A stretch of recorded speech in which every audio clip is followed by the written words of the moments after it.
All right, next order of business is the approval of the minutes from the September meeting.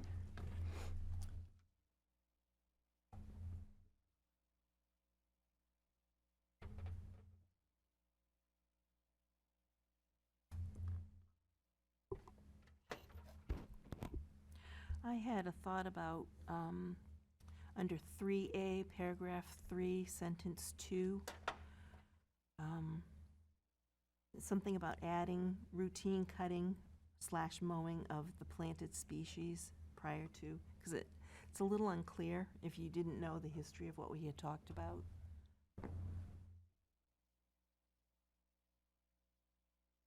Planted species meaning the meadow mix. Yeah, and and the other planned shrubs that aren't going to grow very tall. The All the blueberry and sweet fern. Yep. Right. Just because it was a little, we knew what we were talking about, but if you weren't there, you might not understand it. I think Mr. Rhodes called it out further on in the notes, but That's true, he did. it wouldn't hurt to have it there.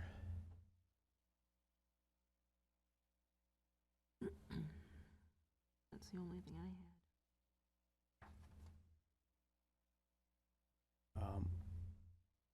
I've got under conditional use permit requests 3, just to say Bob Stoll of TriTech Engineering.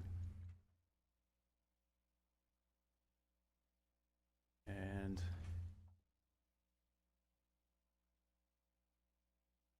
under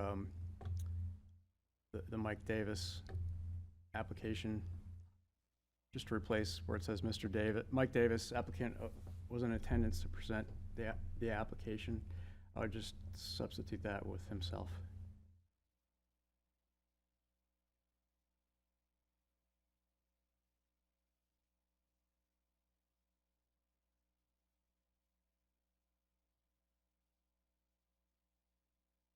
And under the central fence and deck permit application, it says that a landscape plan is in process. And I just wanted to add, and will be provided to the commission.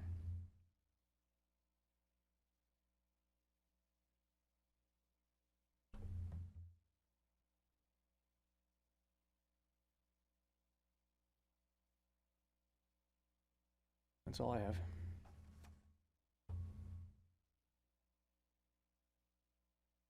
Thanks for writing them up. Anyone else? Okay, do we have a motion? I'll make a motion to approve the minutes as amended. I'll second the motion. Okay, there's a motion and a second to approve the minutes as amended. All in favor? Aye. Aye. Any opposed? Any abstentions? Okay, the motion passes. Thank you. Next order of business is public comment. We have no one in the audience, so we'll go to item 3, conditional use permit requests. A, Michael Davis is seeking a conditional use permit for after-the-fact excavation and alterations within the riparian and wetland buffer on a property located at 25 Otis Road in the residential single-family district, Assessors Map 31, Lot 49, CUP 3, 2023. And the applicant has requested a continuance, correct? Yep, he sent communication to staff requesting to be continued to the November meeting. He has not had a chance to coordinate with his surveyor to create the plan that the commission asked for at the last meeting. So he is seeking to be continued to November to be able to provide that to you prior to the meeting. And has anything new arisen from the last hearing? Nope, so they have scheduled, they will go to, the next hearing will be in March in expectations that the conditional use process will be completed at that point, and then they can further address anything at that time. They'll submit progress reports, but they are not meeting again in court till March. Okay, thank you. So, is there a motion for the continuance? I'll make a motion to continue at the applicant's request until November. There's a motion and a second. Any comments? Questions? All in favor? Aye. Any opposed? Abstentions? Okay, the motion carries.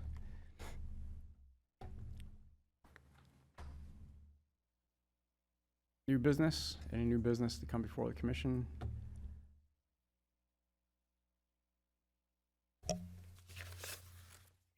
Bill, do you want to address that now or later? We can have the treasurer address it. Okay.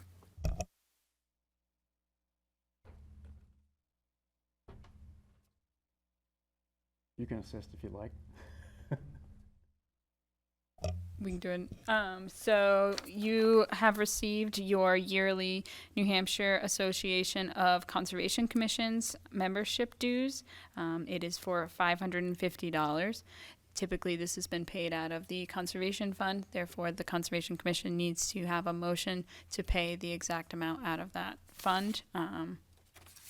They have a list of things that the support has helped NHACC achieve, many of their significant goals. I can pass around the letter that they provided, and they also have the annual meeting coming up in November if anyone's interested in attending. They do provide ongoing support. I hit them up several times a year. Same amount, Dean? 550. I'll make a motion to appropriate $500 for. Okay, there's a motion and a second. All those in favor? Aye. Any opposed? Okay, motion passes. Thank you.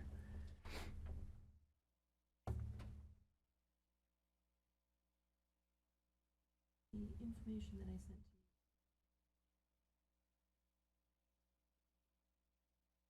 you. Oh, old. Okay. Yeah. Okay, old business, easement monitoring. I believe nothing has been done since last meeting. Okay. Item B, any correspondence regarding old business? I don't have any. Oh, I'm sorry, I do. Christina, the manager at Wild Birds Unlimited, has offered to partner with the commission on the community wildlife habitat project. And we'll get together later and meet.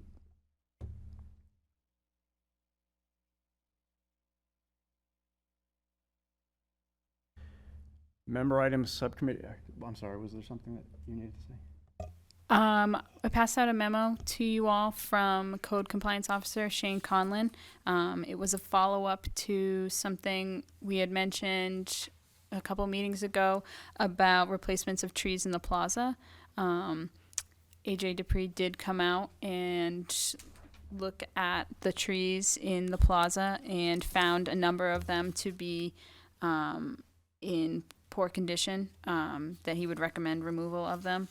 And based off of the conversations that Shane had with AJ, has in turn looked at potentially updating the tree lists for, he's generated a recommended tree list that complements the changing environment and difficult conditions faced by trees planted in urban environment. So if the Conservation Commission has any feedback that they have for that list, he would welcome that. Did you email that to us, or? Pass it out. It's right behind your laptop.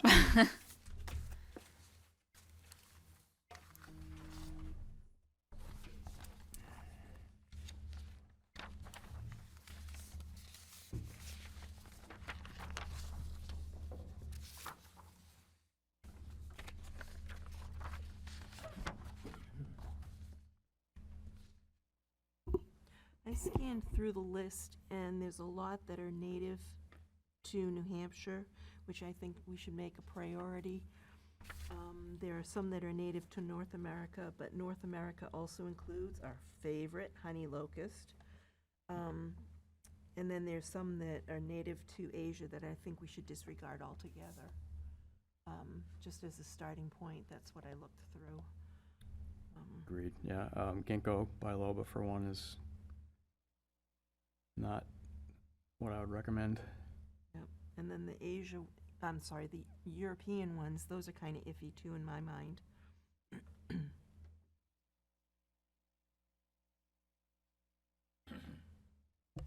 And what was the context of this list again? For hardiness for climate change, or? Urban survivability, I think, was what he was looking at here. Restricted water, salt, different types of dry soil conditions. There's a lot of, all the ashes and maples are under attack right now, so. Did he, it might be helpful to get the converse, to get, from the cross out what's on our current list as being, weak in an urban environment. Okay. I'm kind of thinking what would be good here would be that plus mark on these what's native to the region as opposed to just North America. So I'd be willing to bet there's some stuff on here that we don't have on our list that is native. He's got it all on the notes column. Okay, yeah, there we go.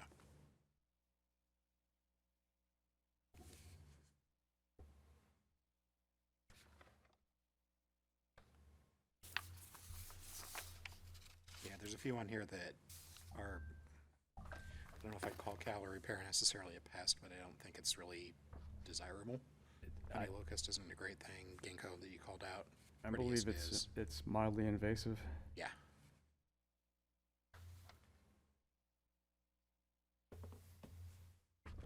So maybe we should revisit this.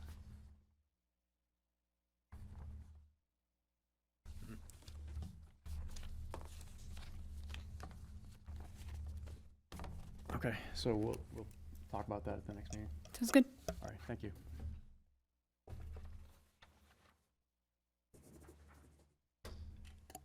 Okay, so member items, subcommittee items, and reports.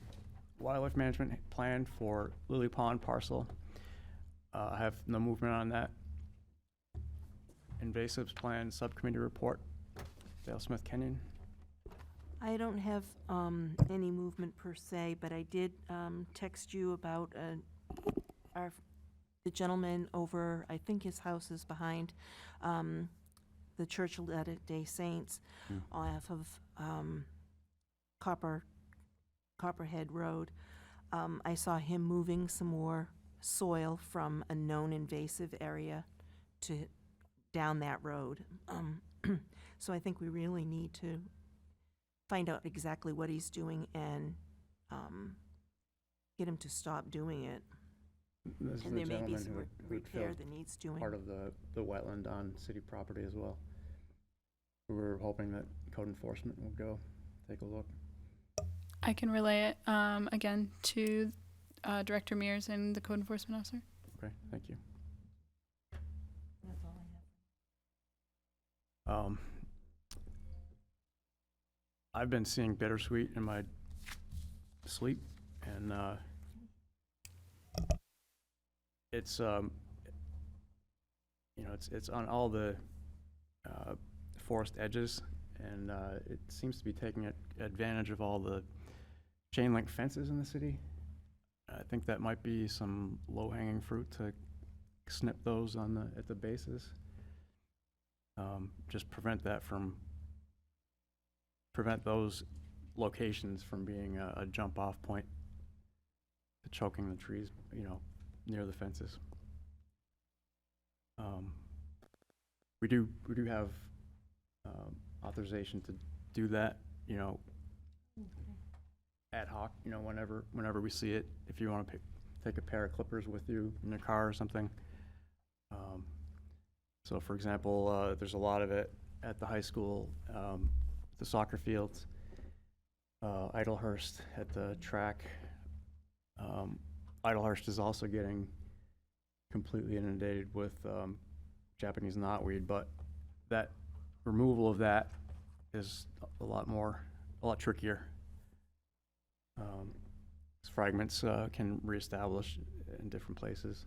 So if you cut the bittersweet, if you're going to remove it, make sure you put it in a trash bag. Otherwise, it's against state law to move the invasives from the location. And so generally it's okay to just leave it there. It's at least you'll kill the above ground growth.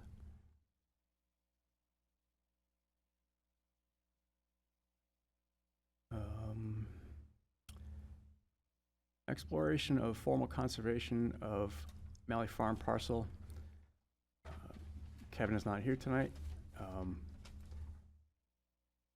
We do have a project sheet that I passed out from him. And this is the sheet that I asked if anybody is chairing a subcommittee, if you can just keep a living copy of this file so that we can track, first of all, what the purpose of the project is, make sure that it's something that we need to spend our time on, make sure that it's in line with the master plan goals, identify members, meeting dates, that sort of thing, just to keep the projects on track. So for this one, there's nothing really new to talk about. Kevin presented at the last meeting that we got the report. I don't know if anybody's had a chance to look through it yet. I've just skimmed through it myself. But we're holding off on doing anything extra until we find out what we can do legally about the conservation of the land, rather than sinking money into a trail and then the city turning the land over to some other use. So that's that. So, depending on what route the commission decides to go with it for the Malley Farm, because it's city-owned property, it would need council approval. At some point, Michelle mentioned potentially talking with subcommittee, maybe November, about the project, getting it in front of them too, to see that way too, for how much effort Conservation Commission puts into it too, if it's going in the right direction with city council support too. So I can share with her this, and then we can coordinate any further potential meetings with subcommittee for city council, have someone from Conservation Commission, Kevin, or you or some, yeah, it's like, who's a member? Doug is also someone to attend that meeting, talk about the project. At this point, there are actually two projects wrapped into it. So there's the official conservation of the property, and then the trail work. And so we're at kind of not a great place to present to anyone yet until we know the feasibility of the conservation of the land. So soon we'll be able to talk to somebody about it. I'll share this project report with her too. Okay, thanks. All right. Mr. Rhodes, you keeping up? All right. City tree GPS inventory project, Mr. Breyer. Okay, a couple of weeks ago, Kevin and I met down here at the Veterans Park on Main Street just to go over the inventory sheets and just take a look at what type of things we'll be looking at and what would be needed. One of the things that we came up with, or Kevin actually came up with, was in order to use the Survey 123 application, there was a need to have an ESRI license, which I'm not even sure what that stands for, but you can't use the Survey 123 without it. And so I checked with Amber Hall, and she confirmed that the city does in fact have the application. They have the Survey 123, the ESRI, and an ArcMap account. So we look like we're in pretty good shape with that respect. Yesterday, I spoke to Elizabeth Durfee, who was a contractor for Dover and the SRPC when they did the survey in Dover. And she was basically she coordinated the survey and the SRPC functions, building the databases and that type of thing. She developed, her group developed the survey that they used. They put out the survey instructions, and they coordinated and trained the volunteers. She also, in part, authored the natural resources assessment for us. Exactly, yep. For Dover, she coordinated, I should say. They had 16 surveyors for the city of Dover. I believe it took them 4 months to do the survey. They accumulated 72 and a half hours, which comes out to about 4.5 hours per person for the survey. And then she herself, she put in, according to her, 29 and a half hours of administrative type. She got the surveyors for that project from Nature Groupie, the Conservation Commission, the Planning Department, basically those three. She had 20 applications, they ended up with 17. I figure if we do it for Somersworth, we could also use probably the Public Works Department, Park and Rec, to try to get volunteers. So everyone was volunteer. Pretty much everyone except for her. Mhm. Now, when I spoke to her, she said that she would be more than happy to appear before the board and present what went on, how it was done, what was involved. I told her we'd, bring it before the board to see if it'd be something we'd be interested in. She also said that, if we go along with the project, she would be more than happy to train the surveyors. I'm sure it'll be at a price, but, and apparently she did learn, based on the survey that they came up with, they had a post-survey review and came up with some tweaks to the survey, so you weren't looking at one thing and then running off looking at something else on the same tree and then coming back and forth, so. But as I say, she's more than willing to give us whatever knowledge she has. What I was explaining to her, she was asking what it is that we were looking to survey. And I said, well, it sounds like we're looking for all the streets in the city. So I looked online, according to the net, there's 237 streets in the city of Dover. 5 schools, if I have it right. And then I put 5 to 6 parks. There's more than that, but I don't think we'll be surveying Malley Farm or Willen Pond, that type of thing, so. Then cemeteries, I don't even know if there are any city-maintained cemeteries or if they're all privately There is. Forest Glade. forced, so probably one. All right.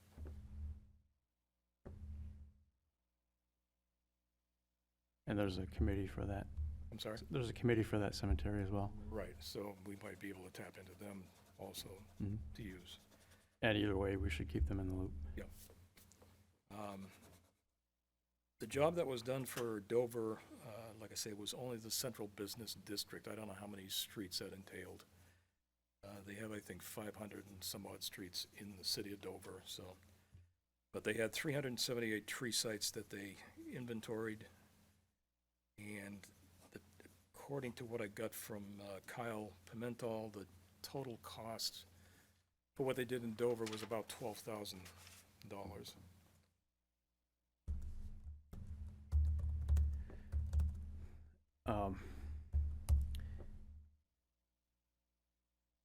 Ms. Crossley, wasn't there some sort of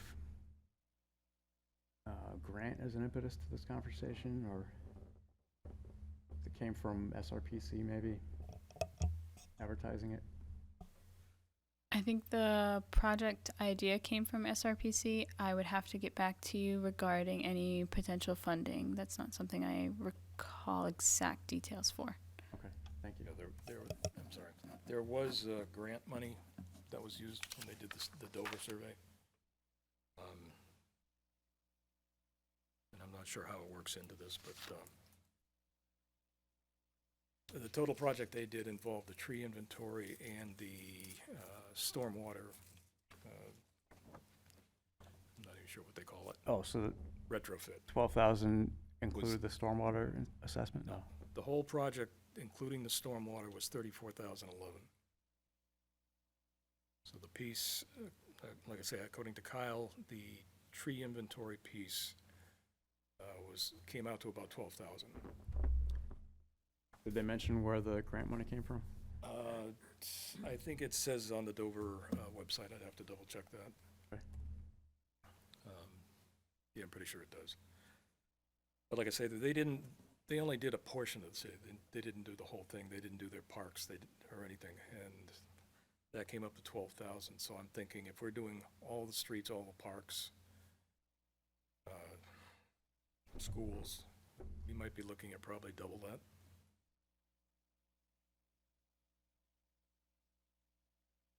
Well, when you say all the parks, I mean, we're not going to do Mass Point Dam. No. You know, anything forested. Right, the ones I ruled out were Willard Pond, Malley Farm, the Riverwalk, and then the Mass Point Dam. So that still leaves somewhere around 5 to 6 Mhm. parks. Postage stamp sized, basically. Yeah. I'm trying to think. Well, you know, we could do it. We could do any portion of that, Exactly. whatever we decide on, by whatever criteria, whether it's area or species or.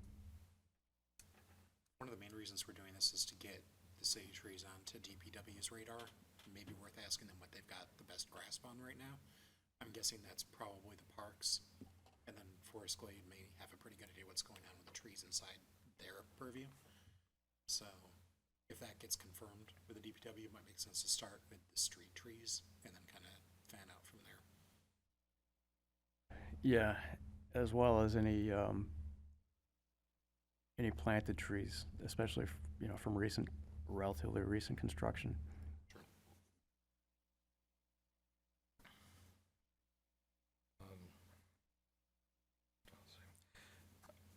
Okay, timeline, unfortunately, going into the fall, it would be hard to inventory a lot of these trees with no leaves on them. Mm-hmm.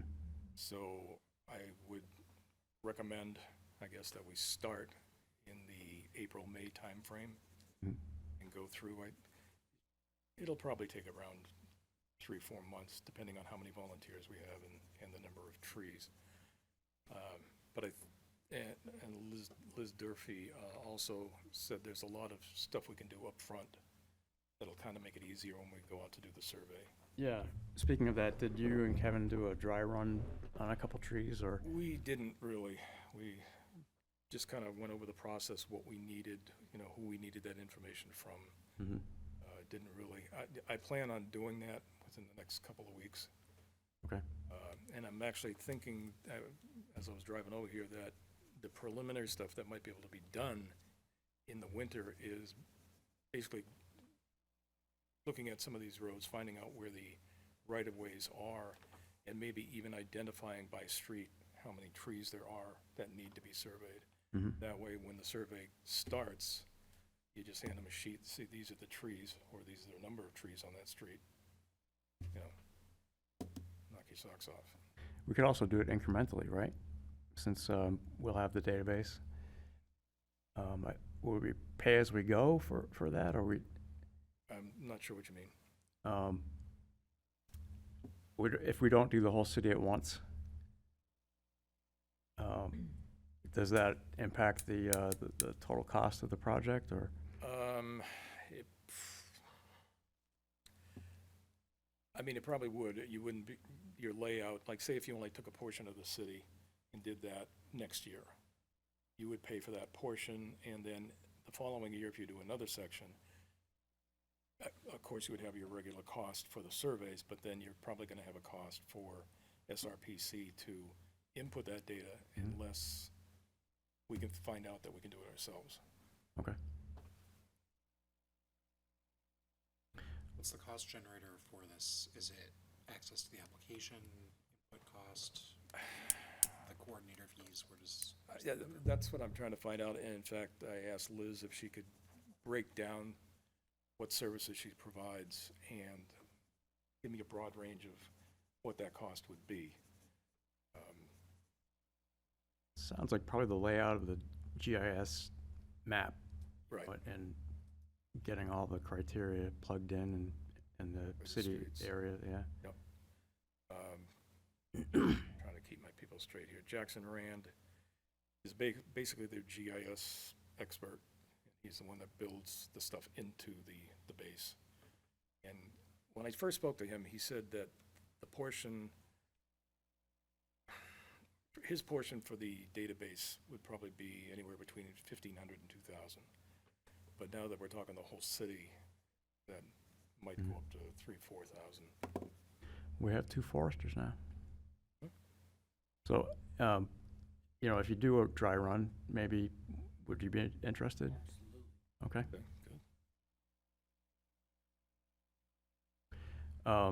Do you have any paperwork or anything that you could pass on, Mr. Collins?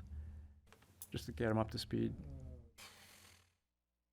Or we can Yeah, just, I can probably send them what we've got as far as inventory sheets, instructions. yeah, that'd be great, yeah. That's why, after the meeting, if I can get an email address or something, I'll send that stuff. All right, great, thank you. Item 5, New England Cottontail release at Sunningdale easement. Not sure why that's still on here. They are going to release next month? This month?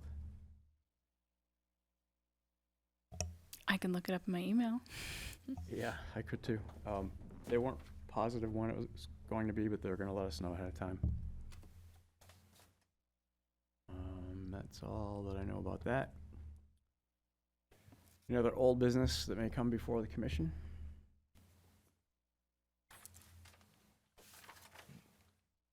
Treasurer's report. Keep in mind the number that we just got from Mr. Breyer with respect to the current balance. Just a guesstimate. Yeah, our balance forward was $256,535.98.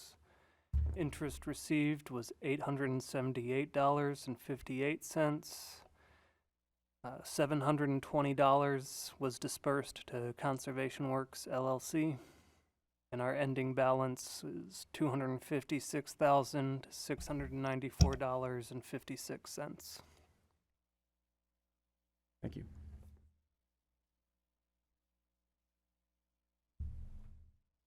Angela's email just said fall Fall. regarding the release. Yep. I thought they said October, but I'm not sure. All right. Do you have anything else? Nope. Just if anyone wants to go to the conference for New Hampshire Association of Conservation Commissions, let us know sooner than later, just because we have to get payment out to them. Yeah. I took a look through those sessions, and a number of them would be really helpful for us. The basics of wetlands assessment, living with beavers in New Hampshire, fundamentals, working collaboratively in your community, trails for people and wildlife, invasive species controls, roadway adaptation, an entry point for climate planning, and community scale solar and conservation hand in hand. A lot of those issues that we've come up against recently. I do have one of the solar ordinance is going for public hearing with city council, I think at their next meeting. They had first read this week. Thanks.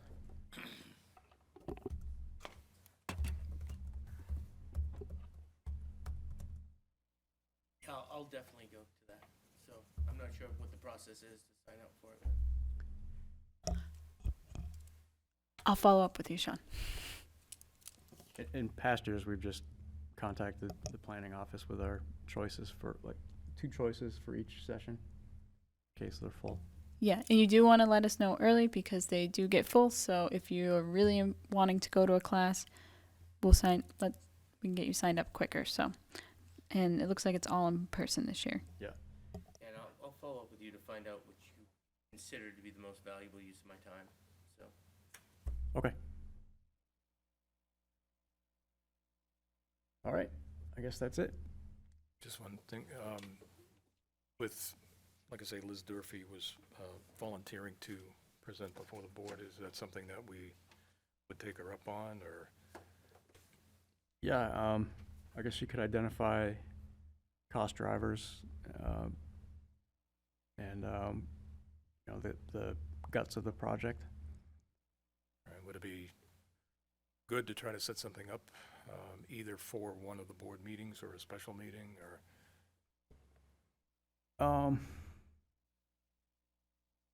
We could do a workshop meeting, either way. It just, you know, sooner than later would be good, I think, just so that we don't spin our wheels on stuff we don't have to. Do we need a motion for that or anything, or can we just invite her to, say, our next regular? Well, we'll have to just know ahead of time, because, you know, if we schedule a workshop meeting, we'll just have to post it. That's why I'm thinking a regular meeting, because those are already posted and set, if those times work for her. Yeah, we could, unless we get slammed with applications. And I'm not sure how much of the public, you know, would be interested in all the details of, you know, the technical details, but we could. I can see, I can find out her availability. Okay. All right, would anyone like to adjourn? I make a motion to adjourn. I'll second. Okay, there's a motion and a second to adjourn. All those in favor? Aye. Aye. Meeting is adjourned at 6:41.